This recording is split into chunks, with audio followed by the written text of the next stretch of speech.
안녕하세요. 다음 달에 이제 시험이 앞두고 있잖아요. 그래서 2022년 검정고시 대비로 해서 한자성어를 좀 추려봤습니다. 물론 여기에 나오는 한자성어만 여기에 나온 걸로 다 되면 좋겠지만 한자성어가 너무 많기 때문에 그 중에서 자주 나오는 거나 좀 중요하다고 생각하는 거 추렸고요. 그 외에 혹시나 문제에서 나온다고 하면 한자를 보시고 대충 파악하시는 걸로 그렇게 보강을 하셔야 될 것 같아요. 그러면 한번 들어가 보도록 하겠습니다. 우선 가렴 죽으라는 한자 성어가 나왔습니다. 여기에서 보시면요, 가자가 가혹할 가자예요. 그래서 요거 같은 경우에는요, 옛날 이제 조선시대 때 탄간오리들이 많이 있었잖아요. 그래서 탄간오리들이 뭘 가혹하게 거뒀을까요? 그쵸, 세금이죠. 그래서 가혹하게 세금을 거두거나 백성들의 재물을 억지로 빼앗을 때 가렴 죽으라고 합니다. 그래서 요거 같은 경우는 뭐 춘향전 작품에서 좀 나오고 그렇습니다. 그 다음에 넘어가면 감언이설이라고 되어 있습니다. 감자가 달감자예요. 스윗하다 그러죠? 달감자예요. 그래서 여러분들 식혜 먹으면 되게 달잖아요. 식혜를 다른 말로 감주라고도 하거든요. 근데 언자를 보니까 말씀 언자네요. 그러니까 달콤한 말이네요. 달콤한 말로 뭐를 하냐면요, 이런 조건을 붙여서 꿰어내는 말이라고 할 수 있거든요. 그래서 남의 비유 맞추는 말이라고 생각하시면 됩니다. 그래서 이것도 넘어가도록 하겠습니다. 그 다음에 고립무원입니다. 고자를 보이니까 잘 보시면 고독할 때 고자예요. 그러니까 뭔가 외롭고 고독하는 거라고 생각하시면 되겠죠. 근데 원자가 돌 원자예요. 여기 보니까 손수변이 있죠. 그랬는데 외롭고 고독한데 뭐예요? 도움을 받을 수가 없어요. 그러면 이럴 때 뭐라고 얘기하냐면 고립무원이라고 이야기를 합니다. 그 다음에 고식지계예요. 계자를 보시면 계획할 때, 뭔가를 계획할 때 계자거든요. 그래서 의자가 이렇게 있으면 뭐뭐의라는 의미가 돼가지고요. 고식의 계획, 즉 당장의 편안함만 꾀하는 일시적인 방편, 다른 말로 미봉책, 이런 식으로 알아두시면 될 것 같습니다. 그 다음에 괄목상대라고 되어 있습니다. 여기는 눈목자고 괄은요, 비빌 괄자 또는 긁을 괄자예요. 눈을 비비는 거예요. 눈을 긁는다라는 거죠. 그러면서 다시 상대를 본다. 어떨 때 그럴까요? 너무 깜짝 놀랄 때, 이게 어떻게 된 거야? 하고 다시 눈을 비벼서 다시 보는 거예요. 그래서 여기에서는 긍정적인 의미로 얼마 동안 못 보는 사이에 상대가 깜짝 놀랄 정도의 발전을 보일 때 괄목상대라고 합니다. 그래서 교과서에서는 김구의 나의 소원에서 우리나라 민족이 괄목상대하게 될 것을 소원한다 라는 이런 식으로 내용이 나오거든요. 확신한다, 소원한다 이런 내용이 나오거든요. 그래서 요즘 한류하고 좀 연결시켜가지고 좀 알아두시면 좋을 한자성어 같습니다. 그 다음에 교언영색이에요. 역시 언자가 말씀 언자죠. 뭔가 말을 하는데요. 잘 보시면 교자가 교태 부린다, 뭐 이제 공교하다 이런 뜻이거든요. 그리고 색자는 안색이 안 좋다 이렇게 얘기를 하잖아요. 그랬는데 이거는 뭐냐면요. 교묘한 말과 아주 보기 좋은 표정, 안색, 표정을 지어가지고요. 남의 환심을 끌기 위해서 한다는 뜻이에요. 그래서 별로 좋은 말 쪽으로는 아닙니다. 허생전에서 이제 요거에 관련된 부분이 있습니다. 그 다음에 군자가 무리군자예요. 여러분 군중 이런 말 들어보셨죠? 많은 사람들이 있는데요. 근데 여기에서 보면 개자예요. 여기 세조자가 있거든요. 얘는 여러분 삼계탕 할 때 닭이고요. 얘는 학이에요. 그러니까 수많은 닭 중에서 한 마리의 학이라는 뜻이에요. 당연히 확 눈에 띄겠죠. 학이요. 평범한 사람 가운데 뛰어난 사람을 일컬을 때 군계 일학이라고 합니다. 그 다음에 남부여대라고 했습니다. 여기는 남녀 많이 들어봤죠. 그래서 남자는요 등에 지고요. 여자는요 머리에 이는 거예요. 어떨 때 그럴까요?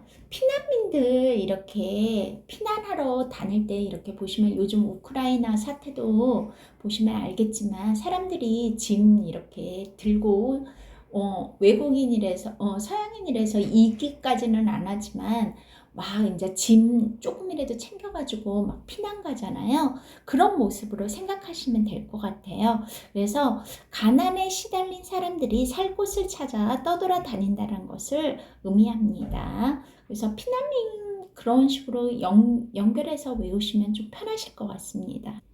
그 다음에 단사 표음이에요. 여기 단자가요. 요거는 이제 소크리단. 그리고 여기는 여러분 식사할 때 식자예요. 밥 식자. 그 다음에 표는요. 바가지 표자. 그리고 음주한다고 그러잖아요. 아니면 음료 이렇게 하잖아요. 이거는 마실 음자예요. 그래서 뭐예요? 도시락밥과 표지박에 있는 물. 도시락밥과 표지박에 있는 물. 굉장히 이거는 변변치 못한 살림, 청빈한 삶을 이야기를 할 때 이런 식으로 얘기해요. 부정적인 의미는 변변치 못한 살림이 되겠고요. 청빈, 그러니까 거기 뭐죠? 청렴한 거 그쪽으로 한다 그러면 긍정적으로 좀 봐도 되겠죠. 그래서 천상별곡이라든지 어부사시사에서 볼 수 있는 한자성어라고 할 수 있습니다.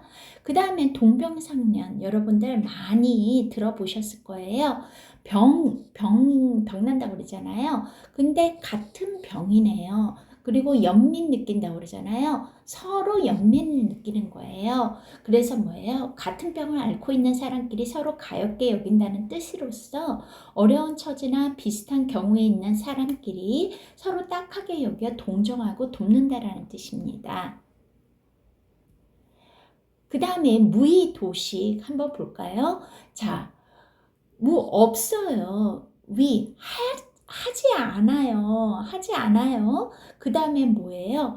그 다음에 도는 보니까요. 무리도자예요. 밥 먹는 거죠. 밥 식자죠. 그러니까 뭐예요? 하는 일 없이 밥만 먹어요.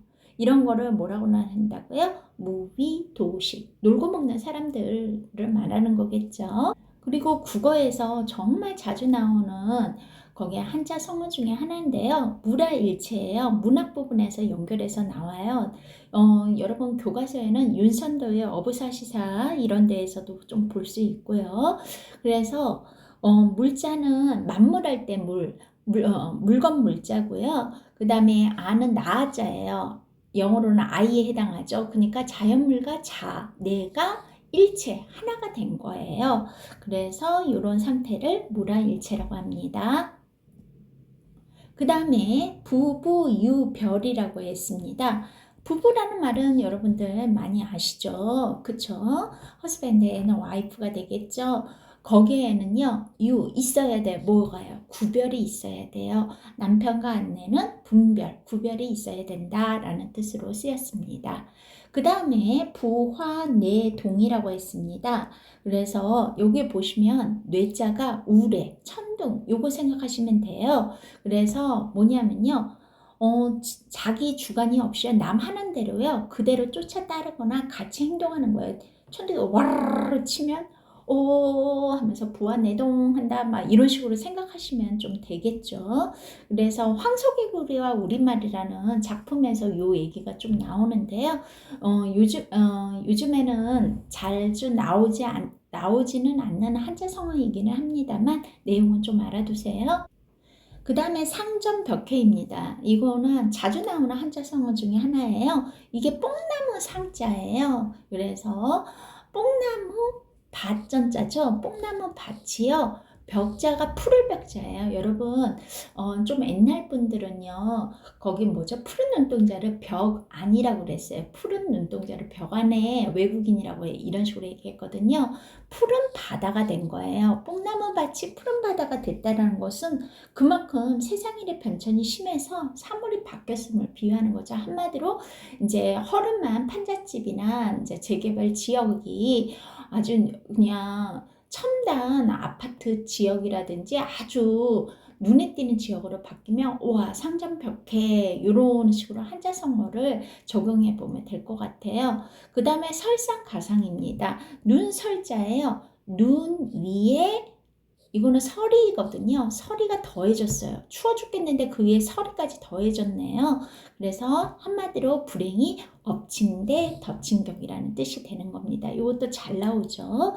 그 다음에 수구 초심이라고 했습니다. 숫자가 머리 숫자예요. 여러분 나쁜 놈의 우두머리를 뭐라고 그래요? 괴수라고 그러잖아요. 그래서 머리를 언덕구예요. 언덕에다가 댄대요. 그게 처음 마음이래요. 초심이라고 얘기를 했어요.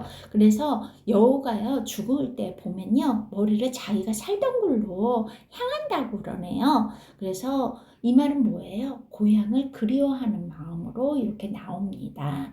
그래서 외국에서 살던 교포분들도 나이가 많을 때 한국에 돌아오고 싶어 한대잖아요. 그때 적용되는 한자성어가 수구초심이라고 할 수 있습니다. 그 다음에 안분지족입니다. 자, 보시면요. 요거는 분수라고 생각하시면 될 것 같아요. 그리고 알아야 돼요. 뭐예요? 분수를 지킨다라는 거예요.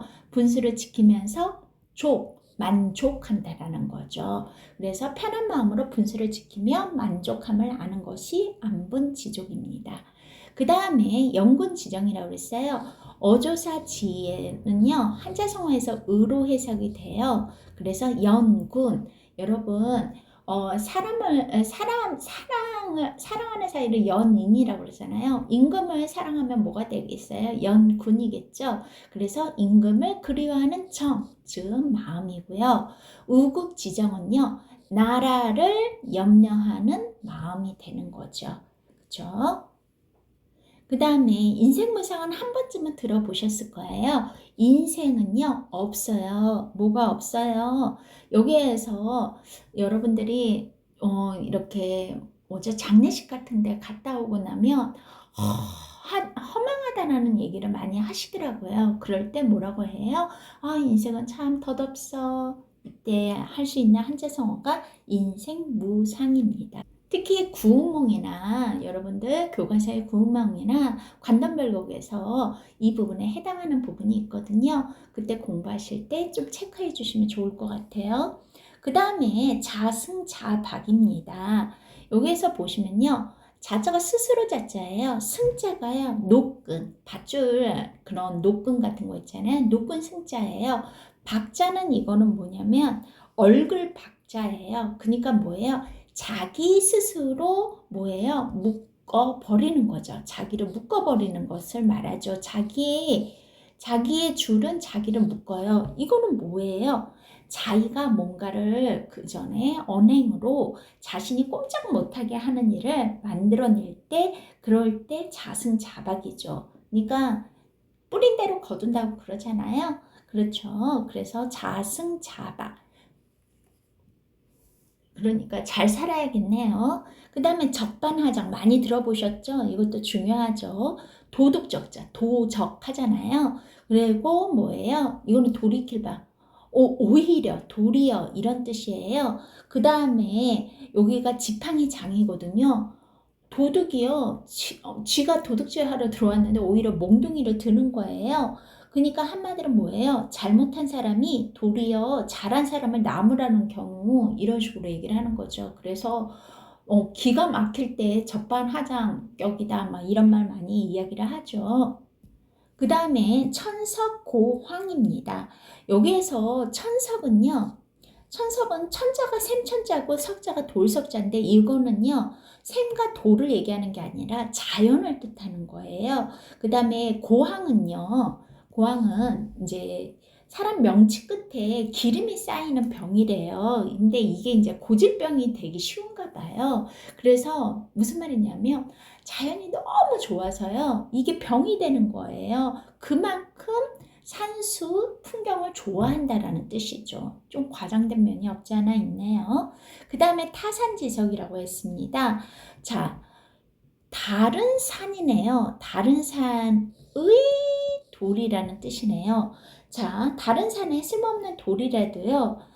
그게 옥을 가는데 소용이 있다라는 뜻으로요. 다른 사람에게는 하찮은 언행일지라도 자기의 지식이나 인격을 닦는 데에 도움이 된다. 또는 쓸모없는 것이라도 쓰기에 따라 유용한 것이 될 수 있음을 비유한 말이에요. 그래서 이것도 좀 알아두시면 좋겠습니다. 그 다음에 파죽지세라고 그랬어요. 이거는 이제 세력이라고 생각하시면 되고 의가 되네요. 파자는 뭔가가 깨뜨릴 파, 깰 파잖아요. 그리고 여기는 대나무라는 뜻이죠. 여러분. 그러면 대나무를 깨뜨리는 세력이 되는 거네요. 형세가 되는 거네요. 그런데 여러분들 대나무 이렇게 쪼개보시면 아시겠지만 한 번에 쭉 쪼개지거든요. 그래서 대적할 수 없을 정도로 막힘없이 밀고 쳐들어가는 형세를 파죽지세라고 합니다. 그래서 요거 또 알아두시고요. 그 다음에 풍전등화 보도록 하겠습니다. 여기에서 보시면 바람풍자이네요. 바람풍자고요. 전이 이제 앞전자잖아요. 그래서 바람 앞에 뭐가 있어요? 등불이 있는 거예요. 여러분, 등불이 바람 앞에 한번 바람 앞에 초에다가 바람 불어보세요. 꺼지기 쉽잖아요. 그만큼 바람 앞에 켠 등불처럼 위급한 경우를 말합니다. 그리고 허장성세라고 그랬어요. 이거 한자 하나도 모르겠네. 걱정하지 마세요, 여러분. 허세라는 말 들어보셨죠? 그래서 한마디로 뭐예요? 실력이 없으면서도 허세로만 떠벌리는 경우를 허장성세라고 합니다. 그래서 본범이라는 작품에서 김유정의 본범이라는 작품에서 거기 이 부분에 해당하는 부분도 나오고요. 허생전에서도 또 이 부분에 해당하는 부분이 나오기도 합니다. 간단하게 이제 전체적으로 쭉 훑어드렸고요. 좀 더 자세한 것을 원하신다 그러면 그거 이제 공무원 시험이나 부사관 시험이라든지 그다음에 수능 시험에서 좀 요구가 되는 것들은 제가 시간이 날 때마다 한번 다르게 좀 더 한자 중심으로 해서 다시 올려드리도록 하겠습니다. 열심히 공부하셔서 4월에 좋은 결과 있으시길 바랍니다. 수고하셨습니다.